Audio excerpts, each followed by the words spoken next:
Okay, on this video is not really, I'm not doing the tear out of this shower or doing the rebuild. It's just kind of an estimate phase right now, so I'm not sure I'll be back. But this is kind of in retort to a couple of people who have gone on my YouTube videos and talked about builder's grade ceramic tile with non-sanded grout. And a lot of my videos, what you'll see is I'll come over here and I'll etch off with my fingernail some of this sanded grout that has been in here for 10, 15, 20 years, and I will talk about non-sanded grout, rather. I will talk about non-sanded grout and how it really shouldn't be used in a shower. And on those comments, one guy had put, it's been the industry standard for 100 years to use non-sanded grout, which I don't have an issue with. For example, on this tub here, you can see that years and years later, this grout is intact. You know, there's nothing wrong with it. Hasn't discolored, hasn't popped out or anything like that. So I don't have an issue with it on a vertical surface or even a horizontal surface where water is not around. The problem I have with it, when builders do this tile, they do it on a floor. So you can see all these little areas where this grout has popped up. And one could argue that the floor wasn't set right. One could argue, you know, a lot of different issues as to why this grout is popping up on a floor, or that even why a tile has cracked. I'm not with putting non-sanded grout on a horizontal surface where water is going to be.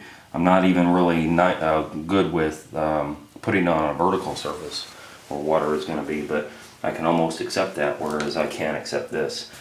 The problem is that you're coming out of the shower, and whether you put a towel down or not, you know, the water is going to penetrate through this grout line very, very easily, more so than it would with sanded grout with a larger spacing, and also the fact that we're sealing stuff nowadays, whereas they didn't seal back then, nor did they use an additive to this grout. So even if you do it on a vertical surface like this, I would suggest using an additive. You can still see where grout has kind of popped out in these areas, and you know, you could argue the point as to why that's happened, but I don't necessarily have an issue with using non-sanded grout or with any type of tile, the 4x4 or the mosaics that are popular now or whatever, but use an additive. And then on top of the additive, seal it, because you're going to have an issue with this sooner or later on the walls in here. It's just a matter of time, really. And then to put it in a shower floor is the most idiotic thing that I can imagine. The problem with non-sanded grout, it's not meant for anything less than 1/8 of an inch space. And so typically when you have these ceramic tile, you're dealing with a 1/16 inch spacing between the tile. And so then what happens is, just by mere settling, you know, all houses move. They have movement. So no matter how well you do your tile, the house settles and moves constantly all the time. Trust me on that. And when that happens, especially with a knee wall here, you know, the grout pops out. And when the grout pops out, you're going to get water penetration through there. This wall has been saturated with water, and I'm sure if I did a demo on this, that you would see rotted wood, without a doubt. In fact, let me show you something. You have somehow or another seeds got in here. I don't know if insects brought the seeds in or whatever, but this plant is growing in the knee wall. And then of course, you know, the settling and lack of maintenance, you know, as far as regrouting has caused this cracking going on. When this cracking goes on in here, it becomes a huge issue, because then water has a way to penetrate into the knee wall, and then you're going to have, at the very least, mold and mildew. At the very most, you're going to have leaking going on down below. Whatever is down below here, dining room, garage, you know, whatever.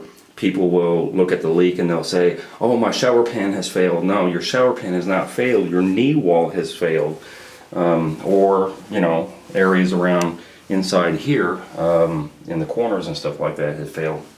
This particular customer actually had cracking going on where the vertical meets the horizontal. And I guess mold and mildew started to develop, and so they just stuck on, I guess, this extra tile that they had, caulked it in, and you know, saved themselves some time on doing a redo. However, it doesn't preclude all the mold and mildew from the shower pan being saturated from still growing, so it's growing up behind the caulking. This shower pan is saturated with water 100% guaranteed, and in large part to the fact that it's a vertical surface where water is at constantly on a horizontal or on a vertical. And so I'm pretty adamant about never doing non-sanded grout on a shower floor. So that's my retort to some of the people that say, oh, you can use non-sanded grout in the shower all day long. As you know, it's been the way it's been for 80 or 100 years. Well, it doesn't make it right. So, you know, even if the pan was done correctly, you still have the issue of the non-sanded grout. And even on a shower floor, if you use an additive to your non-sanded grout, I guarantee there's no way that you can say for sure that the water is not going to penetrate through. Whereas with sanded grout, because it's, first of all, it's a larger space with sanded grout, obviously, and then it's more, well, deeper, obviously, than this would be, but also it's more cohesive. You know, it's more like concrete than this stuff is. And then, of course, you're sealing it, and you want to seal the whole thing on a floor, especially 2 or 3 times, as opposed to a wall, which, you know, would be okay with maybe 1 or 2 times. So that's my take on that. This mold and mildew issue is not going to go away. There is so much water penetration into this floor that all they did is save their side tile, but the water is still penetrating into the shower pan, which is still getting up and around the back of the tile. And I imagine not only is there mold and mildew, well, I know that for a fact. I mean, you can see it everywhere under here. But also there could be a lot of damage to the 2x4s and stuff back there. And we already know that the sheetrock has been compromised, because look at this. Look at the sheetrock back here. There's black mold and everything.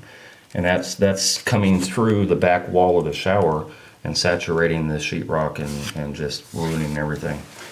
So again, you know, other tilers can say what they want to about non-sanded grout. I would never do it in my bathroom. If I'm not going to do it in my bathroom, I wouldn't do it on yours. And there you go.